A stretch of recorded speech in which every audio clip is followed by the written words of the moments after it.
नमस्कार, मैं वरुण कुमार। आप देख रहे हैं मनी टाइम, जहां हम केवल खबर ही नहीं बल्कि उसके आप पर पड़ने वाले असर को भी बताते हैं।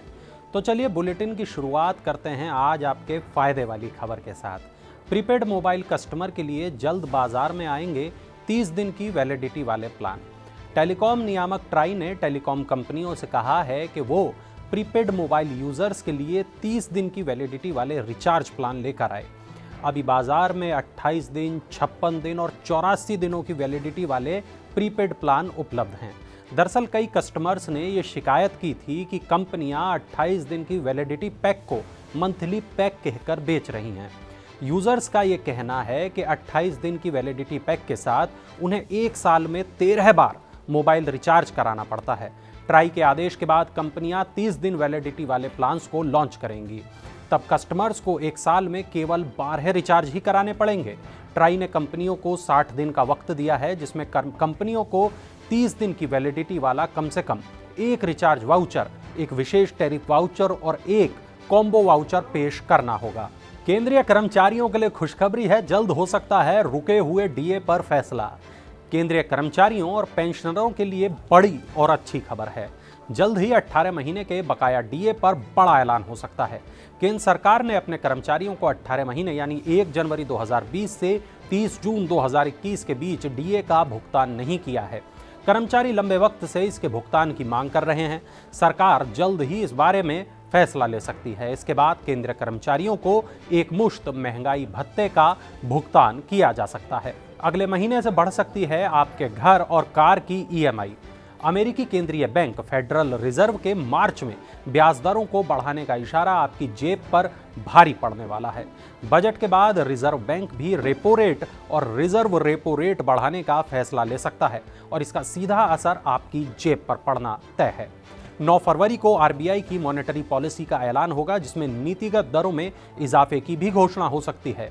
असल में बैंकों के आपस में उधार के लेन देन की दरें, जिसको ओवरनाइट कॉल रेट्स कहा जाता है, रिवर्स रेपो रेट से ऊपर चली गई हैं। रिवर्स रेपो रेट वो ब्याज दर होती है जिस पर आरबीआई दूसरे बैंकों का पैसा अपने पास जमा रखता है। अब बैंक ऊंचे ओवरनाइट कॉल रेट्स पर दूसरे बैंकों को उधार देंगे तो आरबीआई का धंधा गड़बड़ा जाएगा। बस यही वजह है कि 9 तारीख की बैठक में रिवर्स रेपो रेट में इजाफा होना लगभग तय है। और भारत में सोना खरीदने का एक नया रिकॉर्ड बन गया है। वित्त वर्ष 2021-22 की तीसरी तिमाही में सोने की जमकर खरीदारी हुई। इस दौरान सोने की मांग 85% बढ़ गई। अक्टूबर से दिसंबर तक देश में 344 टन सोना बिका है। एक साल पहले की समान अवधि में 186 टन सोना बिका था। बात कीमत की करें तो दिसंबर तिमाही में भारतीयों ने 1.5 लाख करोड़ रुपए का सोना खरीदा है। वर्ल्ड गोल्ड काउंसिल की ताजा रिपोर्ट में यह कहा गया है कि रुकी मांग लौटने, कीमतों में स्थिरता से ज्वेलरी की डिमांड में तेज उछाल आया है। एलआईसी के आईपीओ को लेकर सरकार की तरफ से एक बड़ा बयान आया है। सरकार देश की सबसे बड़ी बीमा कंपनी एलआईसी को मार्च अंत में शेयर बाजार में लिस्टेड कराएगी। भारतीय जीवन बीमा निगम के आईपीओ को लेकर ड्राफ्ट रेड हेरिंग प्रोस्पेक्टस को अंतिम रूप दिया जा रहा है। जल्द ही इसे बाजार नियामक सेबी के पास जमा कराया जाएगा। निवेश और लोक संपत्ति प्रबंधन विभाग यानी दीपम के सचिव तुहिनकांत पांडे ने कहा कि एलआईसी की विनिवेश राशि इस साल के बजट में शामिल है, क्योंकि हमारा इसे 31 मार्च से पहले सूचीबद्ध कराने का लक्ष्य है। सरकार के लिए विनिवेश लक्ष्य हासिल करने को लेकर एलआईसी का आईपीओ बहुत महत्वपूर्ण है। स्पाइसजेट को झगड़ा सुलझाने के लिए मिला 3 हफ्ते का वक्त। एयरलाइन कंपनी स्पाइसजेट को सुप्रीम कोर्ट से राहत मिल गई है। सुप्रीम कोर्ट ने क्रेडिट सुइस एजी के साथ वित्तीय विवाद सुलझाने के लिए स्पाइसजेट को 3 हफ्ते का वक्त दिया है। सुप्रीम कोर्ट ने मद्रास हाईकोर्ट के आदेश पर भी 3 हफ्ते के लिए रोक लगा दी है। स्विट्जरलैंड की कंपनी क्रेडिट सुइस एजी का आरोप है कि स्पाइसजेट विमान इंजनों के रखरखाव, मरम्मत और ओवरहॉलिंग के अपने करीब $2.5 करोड़ के बिलों का भुगतान नहीं कर रही है। इस पर मद्रास हाईकोर्ट ने एयरलाइन की संपत्तियों को जब्त करने का निर्देश दिया था। और गूगल मैप के जरिए अब यूजर्स आसानी से खोज सकेंगे पता। गूगल मैप्स पर यूजर्स अपने घरों का प्लस कोड्स पता जानने के लिए अपनी वर्तमान लोकेशन का इस्तेमाल कर सकते हैं। प्लस कोड्स मुक्त खुले स्रोत से प्राप्त होने वाले वो डिजिटल पते होते हैं जो उन स्थानों की भी सटीक जानकारी बता सकते हैं जिनका सही औपचारिक पता नहीं होता। गली और इलाके के नाम के बजाय प्लस कोड अक्षांश और देशांतर पर आधारित होते हैं और इन्हें अक्षरों और संख्याओं की एक छोटी श्रृंखला के रूप में प्रस्तुत किया जाता है। इस तरह इससे सही जगह पर पहुंचा जा सकता है और ये दुकानों का पता लगाने और उन तक पहुंचने का आसान तरीका बताते हैं। प्लस कोड्स की शुरुआत 2018 में हुई थी और तब से इसे देश में गैर सरकारी संगठनों और सरकारों ने बड़े पैमाने पर अपना लिया है। कोविशील्ड और कोवैक्सीन अब खुले मार्केट में उपलब्ध होंगी। Drug controller general of India यानी DCGI ने कोविशील्ड और कोवैक्सीन को बाजार में बेचने की अनुमति दे दी है। वयस्क इस वैक्सीन को खरीद सकेंगे। दोनों कोरोना वैक्सीन दवा दुकानों पर नहीं बल्कि अस्पतालों और क्लिनिकों से खरीदी जा सकेगी। इन दोनों वैक्सीन का एक डोज 275 रुपए में मिलने की संभावना है। सर्विस चार्ज के बाद 150 रुपए इसमें और जुड़ेंगे और हर डोज के लिए एक व्यक्ति को 425 रुपए देने पड़ सकते हैं। राष्ट्रीय औषधि मूल्य निर्धारण प्राधिकरण ने वैक्सीन की कीमत सीमित रखने के निर्देश दिए हैं। अभी कोवैक्सीन की कीमत 1200 रुपए प्रति डोज और कोविशील्ड की कीमत 780 रुपए प्रति डोज है। चलिए अगली खबर की तरफ चलते हैं। बैड बैंक को मिली नियामकीय मंजूरी। 31 मार्च तक किया जाएगा 50,000 करोड़ रुपए के लोन का transfer. SBI chairman Dinesh Kumar खारा ने कहा है कि भारत के बैड बैंक को सभी नियामकीय मंजूरियां हासिल हो चुकी हैं।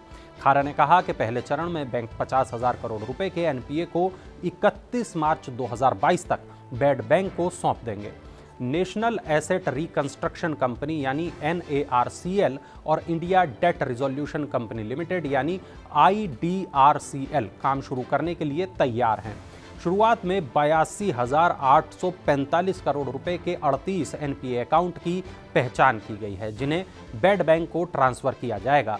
ये काम चरणबद्ध तरीके से होगा। पहले चरण में 50,000 करोड़ रुपए के 15 अकाउंट्स को चालू वित्त वर्ष में NARCL को ट्रांसफर किया जाएगा। और गूगल ने किया है भारती एयरटेल में बड़ा निवेश। सस्ते स्मार्टफोन और 5G का रास्ता बनेगा। दुनिया की सबसे बड़ी इंटरनेट कंपनी गूगल ने भारती एयरटेल में $1 अरब का निवेश करने का ऐलान किया है, प्लान बनाया है। गूगल 734 रुपए प्रति शेयर के हिसाब से $70 करोड़ का इक्विटी निवेश करेगी, जबकि $30 करोड़ कमर्शियल एग्रीमेंट के तौर पर दिए जाएंगे। इस निवेश का इस्तेमाल देश में लोगों को सस्ते स्मार्टफोन और अन्य एंड्रॉयड डिवाइस उपलब्ध कराने में किया जाएगा। इसके अलावा 5G और अन्य अत्याधुनिक तकनीकों को ध्यान में रखते हुए भारत के लिए खास नेटवर्क डोमेन तैयार करने पर भी इस निवेश का इस्तेमाल होगा। एयरटेल ने कहा कि गूगल के साथ साझेदारी के बाद सभी प्राइस रेंज में मोबाइल फोन मुहैया कराया जाएगा। इससे पहले गूगल ने मुकेश अंबानी की रिलायंस जियो में 7.73% हिस्सेदारी खरीदी थी। चलिए अब चलते हैं स्टार्टअप हलचल, देखते हैं क्या कुछ चल रहा है स्टार्टअप की दुनिया में। फूड डिलीवरी कंपनी जोमैटो अब फाइनेंशियल सर्विसेज कारोबार में प्रवेश करने जा रही है। इसके लिए कंपनी एक नॉन बैंकिंग फाइनेंस कंपनी का गठन करेगी। जोमैटो ने कहा कि कॉर्पोरेट अफेयर्स मिनिस्ट्री से मंजूरी मिलने के बाद नई कंपनी का नाम फाइनल किया जाएगा। एग्रीटेक स्टार्टअप आवर फूड ने ग्रोथ फंडिंग में अपने मौजूदा निवेशक 3 लाइन्स वेंचर कैपिटल और एक नए निवेशक से 45 करोड़ रुपए जुटाए हैं। 3 लाइन्स इंडिया के चेयरमैन और रिलायंस इंफ्रास्ट्रक्चर के पूर्व CEO ललित जालान कंपनी के बोर्ड ऑफ डायरेक्टर्स में शामिल होंगे। Industrial B2B e commerce platform Moglix ने टाइगर ग्लोबल और अल्फा वेब ग्लोबल से 1876 करोड़ रुपए जुटाए हैं। सीरीज F फंडिंग राउंड के बाद कंपनी की वैल्यूएशन $2.6 अरब हो गई है। चलिए देखते हैं IPO अपडेट्स, जानते हैं क्या कुछ चल रहा है IPO की दुनिया में। पारंपरिक परिधान ब्रांड मान्यवर की मालिक वेदांत फैशन लिमिटेड ने अपने IPO के लिए मूल्य दायरा 824 से 866 रुपए प्रति शेयर तय किया है। कंपनी इसके जरिए 3149 करोड़ रुपए जुटाएगी। IPO 4 फरवरी को खुलेगा और 8 फरवरी को बंद होगा। अडानी विल्मर का IPO दूसरे दिन 1.13 गुना सब्सक्राइब हो चुका है। कंपनी इस IPO से 3600 करोड़ रुपए जुटाना चाहती है। कंपनी IPO से जुटाए जाने वाली राशि का इस्तेमाल पूंजीगत व्यय, ऋण को कम करने और अधिग्रहण के लिए करेगी। आज मनी टाइम में बस इतना ही।